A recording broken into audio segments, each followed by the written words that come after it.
God is life. In the words of Christ himself in John chapter 14 verse 6, he said, I am the way, the truth, and the life. And so if God is life, that means that death is anti-God. Death is unlike God.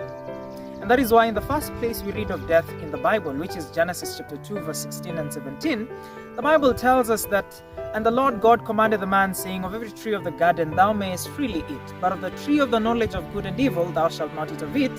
And God told Adam and Eve that in the day that they would eat of the tree, they would surely die. So death would be the inevitable result of Adam and Eve pursuing a course that is contrary to the will of God. And that is why in Romans chapter 6 verse 23, the Bible tells us, for the wages of sin, that is, the payoff of sin, the sure result of sin, is death. And what is sin? The Bible tells us in 1 John chapter 3 verse 4 that sin is the transgression of the law of God. Sin is disobedience. Sin is pursuing a course that is contrary to the will of God. And the Bible shows that what results from sin is death.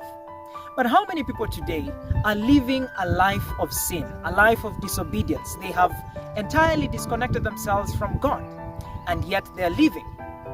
To such, I would say, they are living dead. For you see, when you consider the creation account, when God wanted to make the trees, he commanded the earth to bring forth the trees.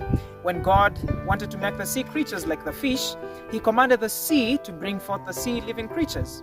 But when God wanted to make man, he looked to himself and said, let us make man in our image. Now what happens when you take the tree out of the earth? The tree dies.